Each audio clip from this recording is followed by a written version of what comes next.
Hello everyone, सभी लोग का स्वागत है एक और न्यू इसेकाई एनिमे के अंदर। आई नो काफी सारी इसेकाई एनिमे आ रही है, जिनमें से ये भी एक और है। इस एनिमे का नाम काफी ज्यादा बड़ा है, मैं शॉर्ट में बताता हूँ तो वो है my instant death ability is so overpowered, no one in this another world stand a chance against मी।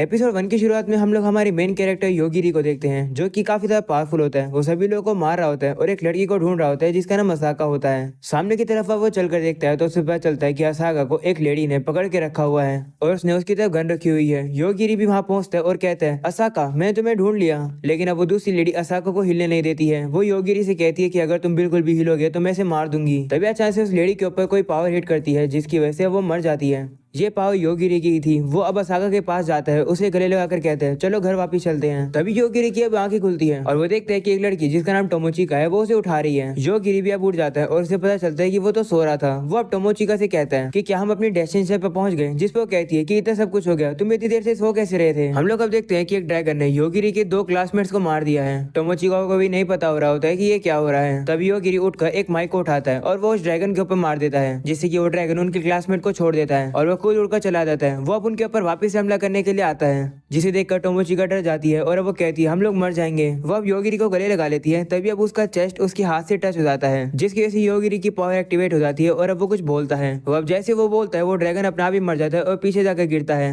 जिसके बाद अब योगिरी टोमोचिका से कहते हैं कि हम लोग बच गए। ऐसा बोलने के बाद अब वो गेम खेलने लगता है। टोमोचिका भी अब उस पर गुस्सा होकर कहती है कि तुम ऐसे समय में भी गेम कैसे खेल सकते हो, हमें यहाँ से बाहर नहीं निकलना चाहिए क्या। जिस पर योगिरी कहता है कि उससे क्या ही होगा, क्या गारंटी है कि बाहर जाना सेफ होगा। वो अब अपनी गेम को बंद कर देता है और कहता है, मुझे शुरुआत से बताओ कि आखिर हुआ क्या है। तब वो बताती है कि हमारे स्कूल बस फील्ड ट्रिप के लिए जा ही रही थी, लेकिन जैसे हम लोगों ने एक टनल पार करी हम लोग एक अलग ही जगह पर आ गए। वो देखकर टोमोचिका अपनी दोस्त मिकोची से कहती है कि हम लोग कहाँ पर आ गए, जिस पर वो भी कहती है, मुझे नहीं पता। तभी बस के अंदर एक लड़की चढ़ती है जो कि सभी का वेलकम करती है और कहती है कि मेरा नाम शियोन है और मैं एक सेज हूँ। ये सुनकर टीचर उसे कहते हैं, तो तुम हो कौन। तभी शियोन अपनी पावर्स को यूज करके उन टीचर को मार देती है। शियोन अब सभी से कहती है कि बिल्कुल भी शोर मत करो, सभी लोग मेरी बात सुनो। मेरा कोई भी इरादा नहीं है तुम लोग को हर्ट करने का, लेकिन अगर तुम मुझे गुस्सा दिलाओगे तो मैं तुम्हें मार सकती हूँ। मेरा अटैक पावर 5,30,000 है। ऐसा बोलने के बाद वो ड्राइवर के ऊपर हमला करके उसे भी मार देती है। ये देखकर सभी स्टूडेंट घबरा जाते हैं। वो आप सभी से कहती है कि तुम लोग की इसेकाई जर्नी यहाँ से शुरू होती है। मैं तुम सभी लोगों को यहाँ समन किया है प्रोस्पेक्टिव सेज के तौर पर। इस दुनिया पर सेज रूल करते हैं और कभी कभी समय आता है सेज के नंबर बढ़ाने का, इसलिए तुम लोग आए हो। ऐसा बोलने के बाद वो अपनी पावर का यूज करती है, जिससे कि इसे बच्चे लेकिन 4 बच्चों को छोड़कर ग्लो करने लगते हैं।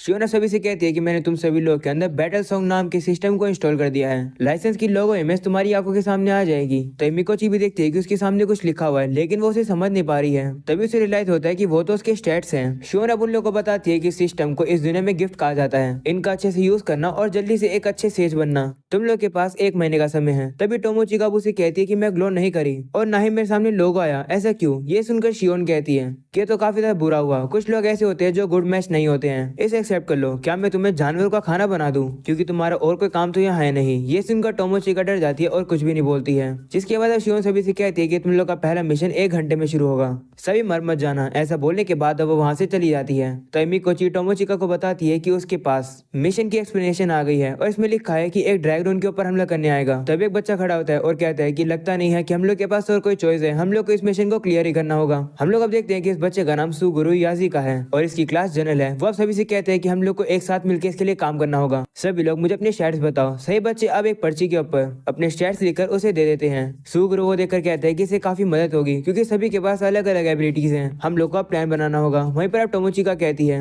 कि सिर्फ हम 4 बच्चे ही ग्लो नहीं करें। जो बच्चे ग्लो नहीं करें उनका नाम होता है अयाका शिनोजाकी, एक और लड़का जिसका नाम यूचिरो किरियू है, और एक और जो कि हमारे मेन कैरेक्टर योगिरी टाकेतो है। किरियू कहने लगता है कि मुझे बिलीव नहीं हो रहा है कि योगिरी ऐसे समय पर भी सो सकता है। जिसके बाद हम लोग देखते हैं कि सभी बच्चे अब बस से उतरने लगते हैं। उन लोगों ने प्लान डिसाइड कर लिया है, लेकिन उन 4 बच्चों को वो प्लान नहीं बताते हैं। वो उन्हें छोड़कर वहां से जा रहे होते हैं। तो किरियू भी कहते हैं चलो हम भी चलते हैं। ये सुनकर टोमोचिका योगिरी को उठाने लगती है, तो अयाका उसे कहती है कि इसे यहीं छोड़ दो, उसे सोने दो। वो लोग बाहर निकल रहे होते हैं। तभी सोगुरु वहां पर आता है और उनसे कहता है माफ करना, लेकिन तुम लोग को यहीं पर रुकना होगा। मैं जनरल हूं तो तुम लोग को मेरी बात माननी होगी। ऐसा बोलने के बाद वो सीट को हिलाने लगता है अपनी पावर के जरिए और कहते हैं कि जिन भी लोग को गिफ्ट मिली है उनके पास एनहांस फिजिकल एबिलिटी है लेवल 1 पर भी, जिससे कि मैं ये कर पा रहा हूँ। तुम लोग के पास कोई भी एबिलिटीज नहीं नहीं है, तुम सभी लोग के लिए बर्डन रहोगे। ऐसा बोलने के बाद वो सीट को वहीं पर गिरा देता है जिससे कि वो लोग बाहर ना निकल पाए। तो किरियो से कहते हैं कि तुम लोग के पास पावर है तो तुम लोग को हमें प्रोटेक्ट नहीं करना चाहिए क्या? जिस पर वो कहते हैं कि तुम लोग को यहीं पर रखना तो हमारी स्ट्रेटेजी है। तभी एक लड़की जिसका नाम मासुआ होता है वो अपनी पावर को यूज करती है और सभी लोग को और ज्यादा अट्रैक्टिव बना देती है जिससे कि मॉन्स्टर्स उन्हीं के ऊपर हमला करें। ऐसा बोलने के बाद वो तो वहां से चली जाती है। वहीं पर सोगुरु कहता है कि इस एरिया के अंदर एक ड्रैगन है, तुम लोग को उसके चारे की तरह काम करना है और इतनी देर में हम सभी सिटी में पहुंच जाएंगे। ये सुनकर टोमोचिका हैरान होती है और उसे कहती है तो इसका मतलब सभी स्टूडेंट इस स्ट्रेटेजी को एग्री करते हैं? मेरे दोस्त मिकोची से बिल्कुल भी नहीं करेगी। तो अब सुगुरु से कहता है कि उसने एग्री कर दिया है इस स्ट्रेटेजी को। ऐसा बोलने के बाद वहां से चला जाता है। वहीं पर अब टोमोचिका काफी शौक हो जाती है कि उसकी दोस्त ने उसे धोखा दिया, जिसके बाद सुगुरु वहां से बस को लॉक करके चला जाता है। वो चारों सोचने लगते हैं कि उन्हें अब क्या करना चाहिए। तभी ऊपर से अब उन्हें एक ड्रैगन की आवाज आती है। वो ड्रैगन अब बस के अंदर हमला करके अयाका को मार देता है। हम लोग अब देखते हैं कि टोमोचिका ये सारी बात अब योगिरी को बता रही थी कि ये सब कुछ हुआ जब तुम शांति से सो रहे थे। तभी योगिरी कहते हैं कि आखिरकार मैं इस इसेकाई दुनिया में अपनी गेमिंग डिवाइस को चार्ज कैसे करूंगा। ये सुनकर टोमोचिका उस पर गुस्सा होती है और कहते हैं कि तुम्हें उस बात की चिंता है। योगिरी अब खड़ा होता है और कहते हैं कि अगर हम लोग सुगुरु की बात माने तो यहाँ पर सिर्फ एक ही ड्रैगन था, ऐसी बातें तो अब बाहर जाना सेफ है। तभी टोमोचिका उसे कहती है कि यार तुमने तो कुछ नहीं करा, जिस पर वो कहते हैं नहीं नहीं मैं क्या ही कर सकता हूँ। जिसके बाद अब वो लोग बाहर आ जाते हैं। योगिरी कहने लगता है कि हमारे पास तीन ऑप्शन है, या तो हम लोग हिल में जा सकते हैं, सिटी में या फॉरेस्ट में। हम लोग ये काम करते हैं फॉरेस्ट में नहीं जाएंगे। तभी टोमोचिका अब उसके पास आती है और कहती है आसमान में वो क्या उड़ रहा है। वो लोग अब देखते हैं कि वो तो उन्हीं के क्लासमेट्स है जो किसी तरफ आ रहे हैं। योगिरी उन्हें देखकर कहता है क्या मैं इन्हें मार दूं, जिस पर टोमोचिका कहती है कि तुम ऐसा नहीं कर सकते हो। तो योगिरी कहता है कि उन लोगों ने भी तो हमें यहाँ पर अकेला छोड़ दिया मरने के लिए, तो वो किलर ही तो हुए और शायद से वो हम पर हमला करने ही आ रहे हैं। जिसके बाद वो तीनों ऊपर से देखते हैं कि वो ड्रैगन तो मर चुका है, जिसे देखकर वो लोग कहते हैं कि इससे हमारा काफी काम कम हो गया।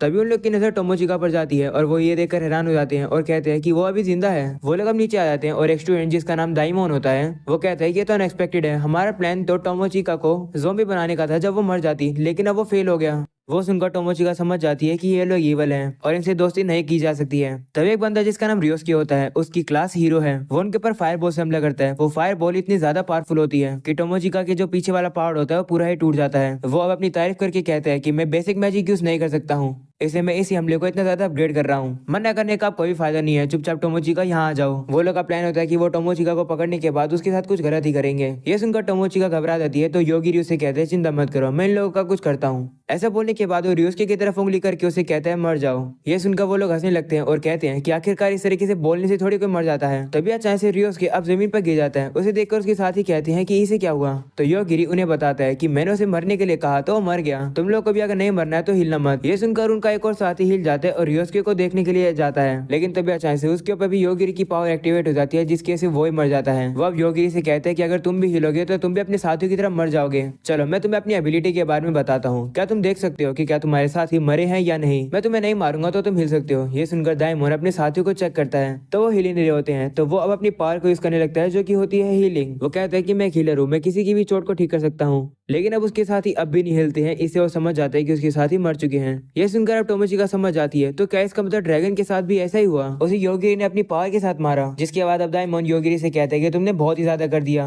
तुम्हें मेरे साथियों के साथ ऐसा नहीं करना चाहिए था। तो योगिरी उसे कहते हैं कि मैं तो तुम्हारे ऊपर बस इसलिए हमला किया क्योंकि तुमने मेरे ऊपर हमला किया। मेरी एबिलिटी को कहा जाता है instant death to any target. इसका मतलब अगर मैं सिंपली सोचूंगा कि अगर मुझे किसी को मारना है तो वो इमीडिएटली मर जाएगा। ये सुनकर दाइमोन कहते हैं नहीं ऐसा होना इम्पॉसिबल है। तो योगिरी उसे कहते हैं तो तुम चाहते हो कि मैं तुम्हारे पर अपनी पावर टेस्ट करूं जिससे तुम्हें पता चल जाए कि ये सच है। ये सुनकर दाइमोन डर जाता है और कहते हैं ठीक है मैं तुम्हारी पावर समझ गया। वो अब ऐसे मजाक करता हुआ अब उसके पास आने लगता है उसे मारने के लिए, लेकिन योगिरी को पता चल जाता है कि दाइमोन उसे मारने के लिए आ रहा है, इसलिए वो अब उसे रोकता है और कहता है कि तुम मुझे मारने के लिए आ रहे हो ना। तो दाइमोन उसे कहता है कि तुम्हें ऐसा क्यों लग रहा है, मैं तो बिल्कुल भी ऐसा नहीं करने वाला था। तो योगिरी उसे कहता है कि मेरे पास एक एबिलिटी है जिससे मैं पता लगा सकता हूँ कि अगर कोई मुझे मारना चाहता है या नहीं। तो इसका मतलब अगर मैं अपनी दोनों एबिलिटी को कंबाइन करूँ तो ये भी पॉसिबल है कि मेरा टारगेट जो मुझे मारना चाहेगा वो खुद ही मर जाएगा, अगर मुझे मारने का सोचेगा तो भी मर जाएगा वो। ये सुनकर दाइमोन रोने लगता है और कहते हैं आखिर मैं इस पावर के सामने कैसे लड़ूं। तो योगिरी अब उसे कहते हैं कि आखिरकार तुम लोग इतने ज्यादा कॉन्फिडेंस में क्यों थे जबकि तुम्हें अपनी पावर से थोड़े समय पहले मिली है। तो दाइमोन कहते हैं दरअसल ये पहली बार नहीं है कि हम लोग इस दुनिया में आए हैं, ये थोड़े समय पहले की बात है, लेकिन एक किंगडम ने हमें समन किया था डीमन लॉर्ड को हराने के लिए। तो योगिरी उसे कहते हैं तो बेसिकली तुम इस वर्ल्ड में 1 साल के लिए आए थे और जब तुमने डीमन किंग को हराया तो तुम अपने ओरिजिनल वर्ल्ड में वापस आ गए। तो दाइमोन कहते हैं हाँ ऐसा ही हुआ था, लेकिन तुम इसे एक बच्चों की कहानी की तरह क्यों ट्रीट कर रहे हो, ये सच्ची घटना है। तभी टोमोचिका कहती है कि मुझे नहीं लगता कि ये लोग स्कूल से 1 साल के लिए एब्सेंट थे। तो दाइमोन उन्हें बताते हैं कि जब हम लोग घर वापिस आए तो हमने देखा कि सिर्फ कुछ ही समय बीते थे, ना कि पूरा 1 साल। ये सुनकर योगिरी कहता है तो इसका मतलब ये पॉसिबल है कि हम लोग भी अपनी दुनिया में वापस जा सकते हैं। ऐसा बोलने के बाद वो डायमंड को मारने के लिए जा रहा होता है, लेकिन डायमंड भी अब रोकर उसे कहता है प्लीज मुझे मत मारो। वो अब टोमोचिका से भी कहता है कि मुझे बचा लो, तो टोमोचिका उसे कहती है कि मैं योगिरी की वजह से ही सेफ हूँ, मैं तुम्हें नहीं बचाऊंगी। ये सुनकर अब डायमंड पागल होने लगता है और अब वो एक मैजिकल आइटम को बाहर निकाल लेता है और टोमोचिका से कहता है कि मैं तुम्हारा एक सर्वेंट बन जाऊंगा, इसे पहनने के बाद मैं तुम्हारे ऑर्डर्स को डिसोबे नहीं कर पाऊंगा। ऐसा बोलने के बाद वो उस कॉलर को पहन लेता है और वो उसी के पास आने लगता है। टोमोचिका को ये चीज बिल्कुल पसंद नहीं आती है और वो उसे कहती है दूर हो जाओ। तब डायमंड का कॉलर टाइट होने लगता है और अब वो उसे पीछे खींचने लगता है। टोमोचिका अब कहने लगती है कि मुझे इसका मास्टर नहीं बनना है, क्या ऐसा कोई तरीका है जिससे कि मैं बच सकूं? तो वो कहते हैं नहीं, मैं अब तुम्हारे ऑर्डर्स को डिसोबे नहीं कर सकता हूँ, लेकिन तुम मेरी ओनरशिप किसी और को दे सकती हो। ये सुनने के बाद टोमोचिका डायमंड की ओनरशिप योगिरी को दे देती है। ये सुनकर डायमंड रोने लगता है और कहता है कि मुझे योगिरी का सर्वेंट नहीं बनना है, मैं टोमोचिका का सर्वेंट बनना था। तब योगिरी भी उसकी हालत देखकर उसे कहते हैं ठीक है, मैं तुम्हें मारूंगा नहीं, लेकिन क्या तुम्हें सामने की तरफ वहाँ एक फॉरेस्ट दिख रहा है? तो वो कहता है हाँ, उस फॉरेस्ट के अंदर तो काफी सारे मैजिकल बीस्ट भरे हुए हैं। तो योगिरी उसे कहते हैं हाँ, वहाँ जाकर खड़े हो और वेट करो। तो डायमंड उसे कहता है क्या तुम पागल हो गए हो, वहाँ पर मॉन्स्टर्स हैं। लेकिन जिसके बाद वो अपने आप ही वहाँ पर जाने लगता है क्योंकि वो कॉलर उसे वहाँ ले जाने लगता है। तभी योगिरी उसे रोकता है और कहता है कि हमारे बारे में किसी को मत बताना। वो उसे फिर से रोकता है। ये सुनकर डायमंड खुश हो जाता है और कहता है कि तुम मुझे रोक रहे हो ना? तो कहते नहीं, फॉरेस्ट में तो तुम जाओ, लेकिन तुम्हारे पास जितनी भी कीमती चीजें है वो यहाँ पर छोड़ जाओ। तब डायमंड को भी उसकी बात माननी पड़ती है। वो सारी कीमती चीजों को वहीं पर छोड़ देता है और फॉरेस्ट में चला जाता है। ये देखकर टोमोचिका योगिरी से कहती है कि क्या उसके साथ ऐसा करना सही था? तो कहते हैं हाँ, उस पर कोई भी भरोसा नहीं किया जा सकता है कि वो हमें कब धोखा दे दे। तो टोमोचिका उसे कहती है कि तुम मुझ पर क्यों विश्वास करती हो, मैं भी तो तुम्हें धोखा दे सकती हूँ। तो योगिरी उसे कहते हैं अगर वो होगा तो होगा, वैसे भी ये मेरी चॉइस है तुम्हें प्रोटेक्ट करना। ये सुनकर अब टोमोचिका थोड़ी सी शर्माने लगती है और अब उसे कहती है कि हम लोगों ने पहले काफी ज्यादा बातें नहीं करी है, लेकिन तुमने मुझे प्रोटेक्ट क्यों किया? जिस पर वो कहता है कि पता नहीं, मैंने क्यों तुम्हें बचाया। तो टोमोचिका उसे कहती है अरे कोई तो रीजन होगा जिसकी वजह से तुमने मुझे बचाया। तो योगिरी कहते हैं हाँ याद आया, जब वो ड्रैगन हमारे ऊपर हमला करने वाला था तो तुमने मुझे पकड़ लिया था और तुम्हारे चेस्ट मुझसे टच हो गए थे, तब मैंने फील किया कि वो काफी ज्यादा सॉफ्ट थे, इसलिए मैंने तुम्हें बचाया। ये सुनकर अब टोमोचिका शर्मा जाती है और गुस्से में कहती है कि सारे लड़के ऐसे ही क्यों होते हैं। अगले सीन में हम लोग शियोन को देखते हैं जो कि आराम से अपने कैसल में लेटी हुई थी। तब एक बंदा जिसका नाम योइची होता है वो वहाँ पर स्टेटस रिपोर्ट देने के लिए आता है प्रोडक्टिव सेजिस के बारे में। तो शियोन उसे कहती हाँ, मैंने देखा कि वो ड्रैगन कैसे ना कैसे मर गया है, लेकिन उसके बाद क्या क्या हुआ? तो योइची कहते हैं कि उन लोगों ने फर्स्ट मिशन क्लियर कर दिया है, लेकिन 4 लोग मारे जा चुके हैं। ये सुनकर शियोन को लगता है कि 4 लोग वही मरे होंगे जिनके पास कोई भी एबिलिटी नहीं थी। तब योइची उसे बताता है कि 2 लोग वो मरे हैं जिनके पास कोई भी एबिलिटी नहीं थी और 2 वो लोग मरे जो एस रैंक के थे। ये सुनकर शियोन शॉक हो जाती है और कहती है कि मुझे नहीं पता था कि ऐसा होगा। तो योइची उसे बताता है कि वो लोग बिना किसी वार्निंग के अचानक से मर गए, कहीं किसी के पास इंस्टेंट डेथ मैजिक तो नहीं है। ये सुनकर शियोन कहती है कि ये काफी ज्यादा शॉकिंग है कि सिस्टम इंस्टॉल फेल हो गया, लेकिन मुझे लगता है कि इसकी चिंता करने की जरूरत है। तो योइची कहता है लेकिन फिर भी हम लोग को चौकन्ना रहना चाहिए। तो शियोन उसे कहती है ठीक है, तुम्हें जैसे सही लगे वैसे करो। ऐसा बोलने के बाद वो वापस से सो जाती है और अब योइची भी वहां से चला जाता है और यहीं पर हो जाता है ये एपिसोड खत्म। पसंद आए तो लाइक कर देना, चैनल पर नहीं हो तो जरूर से सब्सक्राइब कर देना अगर इसके अगले एपिसोड देखने हैं। तो मिलते हैं अगले एपिसोड में, तब तक के लिए बाय बाय।